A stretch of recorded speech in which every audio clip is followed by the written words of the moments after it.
Welcome to Lineups and Lures. Join hosts Joe and Chris as they break down the biggest stories in professional and amateur sports and reel in the best fishing stories and tips. Whether it's game day strategy or the perfect catch, we've got you covered. Grab your gear and get ready. This is Lineups and Lures. How about those first place Mariners? Half game lead over the Houston Astros, that pesky team that just keeps playing nice and steady baseball. If there is any way we could eliminate the Astros from our roster, our schedule, we would be 10 games above 500. They are our kryptonite. 1-3 we go down there. Wu throws the game of his life down there. They give up 2 errors in the first inning. He loses the game 2-1. And I'm just like, yep, this is what happens when you go to Houston. Go down there, have a great game, boom, bottom of the ninth, walk off home, and we lose another one. And who hit that walk-off home run?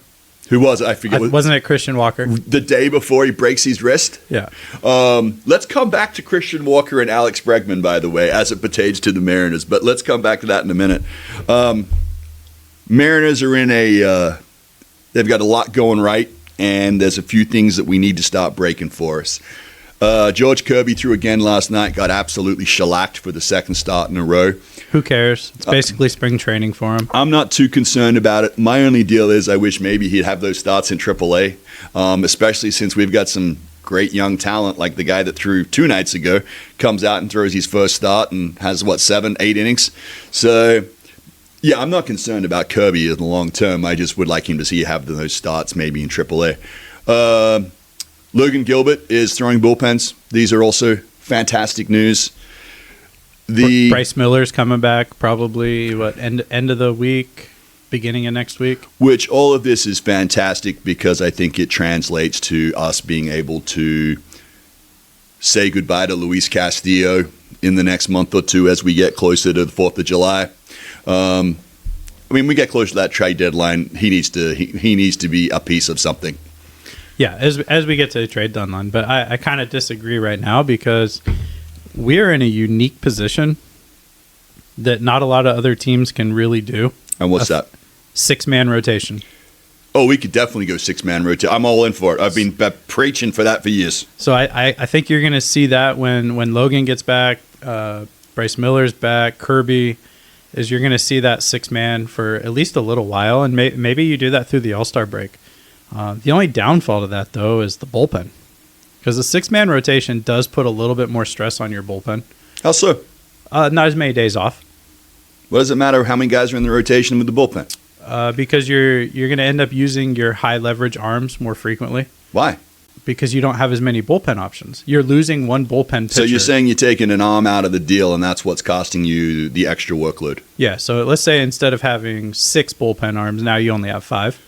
And when you're talking, I think the Mariners have 2 days off in the next 2 weeks. Mm-hmm. That's a lot of baseball games. You throw a 6-man rotation in there and you only have 5 bullpen arms. Most games you're using, 3 bullpen arms? But aren't they running 13 in the pen right now? 13 arms, not in the pen. 13 arms on the roster. Yeah, but So 6 and 7? Yeah, so but you're not also using all 7 of those arms. You have that one guy that's just that emergency. Right, and I understand you can only use Brash and Munoz so many times, but wouldn't then the emphasis be on, since you're on a 6-man rotation, we're not pulling you at 85, 90, it's 100 to 110, which means we should get an extra inning out of you. In theory, yeah, I agree. That's why I like a 6-man rotation. Because that's the rub, right? If you can get an extra inning out of your starter, there's 6 less innings, which is 1 less guy a night that you got to get out of the pen. Yeah. I just worry that you're going to, as a pitching coach, you're trying to win baseball games, right? Mm-hmm. It's going to be really hard to not just go, all right, I want Brash in the 8th and I want Munoz in the 9th every single game. And you just can't do that. Physically, you can't do that. And you look at, I think, one of the main reasons Scott Service got fired was his bullpen usage. He was using the same arms all the time, and they started wearing out by the All-Star break. Right. We have literally a Cy Young candidate in our closer. He is one of the best relievers, if not best pitchers, in baseball. Well, statistically, right now he's the best closer in baseball. That's fact. Yeah. So, I think I've seen some things where he's second in the Cy Young race right now, which obviously it's early, whatever. But if he's going out there and throwing every game or 3 out of 4 games, he's going to wear down. Yeah, but they are pretty good about Munoz's, usage rate. The closer's different because they only come in close in save situations. They haven't asked him to pitch the 8th and the 9th yet. Once, but that's a one-off deal. That may change where he might have to get 4, maybe 5 outs down the line, especially if we get in the pennant race. But, look, at the end of the day, I still think we have so much talent that if we got to give up a double-A guy for a lefty, a lefty specialist down the line, I think that's always there. There's always those guys to go get. And it's just a matter of how much it costs you. So I'm not too worried about that. I think we need to focus on the biggest story in baseball. Is that our MVP catcher? Well, and I told you this. When he was hitting 220, the only problem he's hitting 255 now. And what, 17 home runs? No, I think it's 19 because he hit 2 the other night. That? My goodness. I think he's only 1 behind Ohtani. And not only that, but the other night he hit 2, and they were both from the right side. And that first one was an absolute moonshot. Yeah. No, Cal Raleigh, the big dumper, is right now earning every penny of the $109 million we paid him. And right now we may have underpaid him. Oh, we stole him. The way he's playing right now. So I go back to this once again. I think the fact that he's getting to DH at least an extra night of the week than he was previously, I think that's taken a little wear and tear off of him. I think it's allowing him to stay a little bit fresher. And we're talking a little bit here, a little bit there, but you add that up over a 7-8 month season. A little bit here and a little bit there helps a lot when you get in the dog days of September and October. So I think there's a lot going right here. Hey there, I'm Chad with Jackson Painting and Remodel, and if you're looking to give your home a fresh new look, you've come to the right place. Whether you need a bold new color for your living room or a fresh coat to brighten up your home's exterior, my team and I have got you covered. We specialize in both indoor and outdoor painting, using only the best materials to make sure your space looks amazing and stands the test of time. If you're ready to transform your home, visit jacksonpainting.com. I'd love to come by, chat about your ideas, and give you a free estimate. At Jackson Painting and Remodel, we don't just paint, we make your vision a reality. Again, visit jacksonpainting.com or call 503-620-2600. This summer, level up your game at Portland Baseball Club's summer camps. Every Tuesday and Thursday, join us from 10 a.m. to 1 p.m. for skill-building sessions in pitching, hitting, fielding, and more. At just $60 per day, you'll get expert coaching and personalized instruction in a fun and competitive environment. Whether you're a seasoned player or just starting out, Portland Baseball Club summer camps are perfect for all skill levels. Spots will fill up fast. Register today at portlandbaseballclub.com.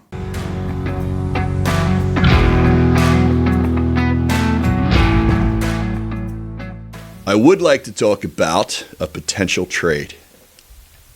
All right, what do you got? I believe the Baltimore Orioles could be sellers, at least for certain positions. Well, if they're not close to 500 by the All-Star break, then they are definitely. Now, there's sellers. certain guys that aren't going anywhere. They ain't trading Gunnar. I doubt they're trading Holiday. I doubt they're even trading Rutschman. However, they got a first base, left fielder, DH type guy in O'Hearn that I think could be our everyday first baseman. And this, my friend, allows us to clear up 2 roster spots and bring in an extra arm for the bullpen. Okay, so what's your move? What's your offer? So for O'Hearn, if they want to listen to Castillo, which they may or may not want to do, they may want to flip him, or they may want just a veteran arm in that bullpen because they could sure use one right now because they need some pitching help. If they are looking at one of our young starting pitchers, now I'm not talking about Kirby or Gilbert or Wu. I'm talking about somebody sitting in AAA or AA right now. I make that move because we need a bat, and he's an everyday bat. Has he done it long enough to be considered an everyday bat? No, but one of the things, that's why I'm saying they get a AAA, AA arm. They don't get an established starter. But if you look at him, he's on that trajectory of a lot of young hitters where they get into their late 20s, early 30s, or their late 20s turning 30, and they got that 5-year window. I mean, even look at Cal, for heaven's sake. I mean, Cal's nearly 30 years old, and while he hit the home run power, this is the first year he's really hit for an average. he's become a more complete hitter. And I think O'Hearn is starting to show that type of, and remember, he's playing in the American League East every day, which is maybe the toughest division in baseball. So at some point, you got to take a gamble too. I mean, unless you want to go and pay a guy $40 million a year, and then you don't have to gamble. But he doesn't cost you $40 million a year. Yeah, so, we know they're not going to pay him that. I like the idea. He's steadily improving his WAR, all of his stats are going up on a yearly basis. He's 31 years old, so you got a good 4 or 5 years of him, which is kind of on our timeline still. I mean, we're ready to win now. We are. I mean, it's time. He is a free agent next year, so it's kind of a 1-year deal. So you'd have to really hope that he wants to sign on. Well, I think the one thing with a guy like that is if you turn around and go, well, look at this roster. I mean, you plug him in somewhere in the middle of the lineup. He chops and changes his lineups around. He hasn't completely set on the lineup. I mean, some days Cal hits in the 2-hole, some days he hits in the 3-hole, some days he hits in the 4-hole. Rosarena's kind of being that 5 guy. Julio's going to hit up there. JP sometimes leads off, sometimes doesn't. So you figure he's going to slide somewhere in that 3, 4, 5, 6-hole. Maybe start him in the 6-hole, take some pressure off him, and if he can work his way forward, then so be it. That starts to put another thump in the lineup that I really like. And I also like that he hits from the left side, which doesn't hurt in Safeco Field or T-Mobile Park. And that also allows us to right, left through the lineup, which is a bigger thing that people really pay attention to. I mean, you start sitting there going, you could maybe even hit him in the 2-hole if his average stays where it is. And, that gives you in here. Can you imagine JP, him, Julio, Cal, Randy, Mitch, whatever? I mean, you can left-right your way through that lineup pretty solid. I think the Mariners might not be the only team looking for his services come trade deadline if he's available. Well, there's always that argument. But, at some point, there's a guy that doesn't break the bank for this season. $8 million. Which, not terrible. Hey, throw Solano in that mix because you don't need him anymore. Yeah. There's your, and then you throw Solano and a trade and a rookie. There's your trade. Yeah. And it matches salary close enough to where you're really only talking $1 million here, $1 million there. It's not, it's not a $20 million difference. It's a $2 million difference. Yeah. I'm still liking the targeting the guy that's playing in Seattle right now, and that's Lowe from the Nationals, their first baseman, Nathaniel Lowe. He's the old Texas guy, right? Old Texas guy. Yep. Same thing, left-handed hitter, got a little bit of pop. He's a little bit more expensive. I think he's closer to like 15, which then you also have to remember this is a prorated contract for the rest of the season, so it won't be that bad. You're right. We need a left-handed power hitter. And now he is a professional hitter, and he's done it. I mean, he's done it. So do you trade off a year or two of experience for $8-9 million? And, well, right now, the kid, well, you're not a kid anymore, but, O'Hearn's hitting better than Lowe is. But then again, I mean, Nationals are a middle-of-the-road team. And well, I think the trade package is probably going to be better because it is a higher salary at close to $15 million. The Nationals are not winning anything this year, next year, the year after. They're building around James Wood and C.J. Abrams and Mackenzie Gore. I'd sure like James Wood in our outfield. Wouldn't that be nice? Man, can that guy swing it? Yeah, he hits the ball very hard. But I think the Nationals are probably going to be looking more for prospects, younger guys, whereas I think Baltimore is going, yeah, we sucked this year, but is this just a blip on the radar? And let's be honest, their rotation has been decimated by injuries. I mean, they have just got guy after guy on the shelf. And I think they really did make a boo-boo with Burns because he was that guy that every fifth day you just walked into the clubhouse and went, we're going to win today. Yeah. You need one of those guys in the right. I mean, it helps. I mean, they don't have that. No, they don't. And that's where I think, we've played the game. Everyone that's played the game knows it. Every once in a while, when you play a season, you're going to go through a stretch where, you know what? You just can't get a base hit to save your life. I mean, you might hit the ball right on the button and the center fielder stands there, takes one step to the left and goes, thanks, man. And you're like, I hit that thing right on the screws. Yep. And you go through a week or you go through a 2-week period. And that's where you need your ace to come out and go, boys, I'm going to throw 7 innings, a shutout ball today, get me 2 runs, and let's go win a baseball game. And that's the kind of stuff that gets you out of those slumps, gets you out of those losing streaks. And, yeah, Baltimore's tough. The other thing is, look, when you got to play Toronto and the Yankees and the Red Sox and Tampa Bay, no slouch either. I mean, there's no days off in that division. There's just no days off. And those, at least 3 of those 4 teams have a budget that is ridiculous. So. Yeah. There's something to be said for having that ace pitcher, because even when the Mariners were struggling all those years, Felix, you knew when Felix pitched that we had a chance to win that baseball game. and the funny thing is there'd be 8,000 people every other night of the week. When Felix was on the bump, there was 35 people in the stands, because that was watching a Cy Young pitcher throw and it's fun. Yeah. Yeah. And you just you got a little boost in confidence for that one day, even if it's just one day. All right, we just got to scratch a few out here, and we got a starter is going to get us 6-7.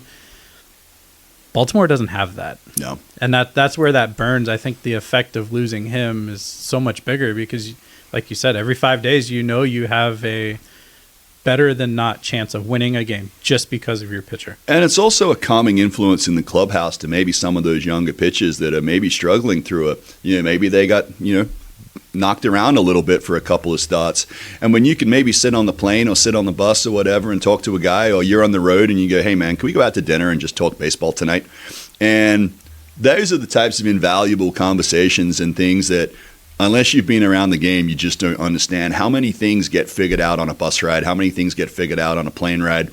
It might be, hey man, try moving your fingers on the baseball, a quarter turn on the horseshoe or something, just try this, move your arm slot 2 degrees south, or come a little bit more over the top, or, look at pitching this or that. Those little things are invaluable. They're not talked about very much, but I think that's the kind of thing where when you've got veteran leadership on a team. I mean, I can only imagine how many times, you look at Edgar coming back into our dugout. And I think he brings a calming influence to the hitters. It's like, hey, don't worry if you go strike out once in a while. Go get him the next time. So, anyway. Well, how many times do you see Justin Verlander standing next to a young pitcher, Max Scherzer standing, and they're holding a baseball and looking at different grips and releases? And yeah. I mean, that it's another coach. Absolutely. It's another coach on the field. And Absolutely. It's a confidence boost. And this is how you get better, is by going out and playing catch right next to Verlander or Scherzer and go, hey, how did you get the ball to do that? Yeah. All right, I'm going to try this. And at this point in their careers where these guys are done, they don't have to worry about their spot. They're 40 plus years old. They're first ballot Hall of Fame guys.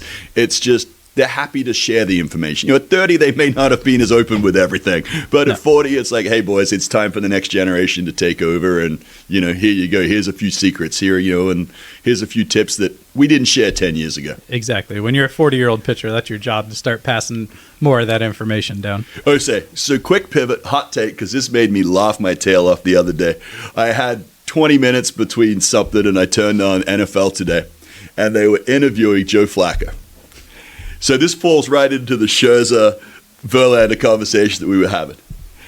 And they were interviewing, and they were asking him how he's going to deal with Shador and Dylan Gabriel. And he just came right out and said, I'm not paid to coach. I'm paid to be a quarterback. So if you think I'm coaching those kids, you guys are wrong. I'm out here to win a job and go play quarterback. And I just thought that was hilarious, because I don't know if it's completely true, but he just kind of set the stage that, no, I'm here to be a quarterback. I'm gunning for the starting job. And no, I'm not a coach. I'm a player, and I'm here to play. Well, I mean, he is the number one quarterback on that roster right now. Today, yeah. On the depth chart. Yep. So he is getting paid, and he was brought in to be the starting quarterback. Would you want a guy to bring in and be, hey, you're number one on our depth chart, we're bringing you in to be our quarterback, and then he's going to come out and say, well, I'm really just here to coach? No. Well, that's not what you're looking for. But I think it could have been worded in a little bit different way that, yeah, I'm still here to win and I want the starting job. But, I'm also happy to pass on 20 years worth of being an NFL quarterback to some of these young guys and maybe help them along the way. Yeah, he's got 20 years in the league. I think his filter is a little loose these days. Well, when you've got a Super Bowl ring on your finger, you could pretty much do whatever you want.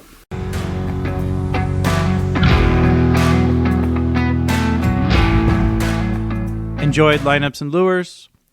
Like, share, and rate the show to help us grow. Don't forget to subscribe so you never miss an episode. Thanks for listening, and catch you next time on Lineups and Lures.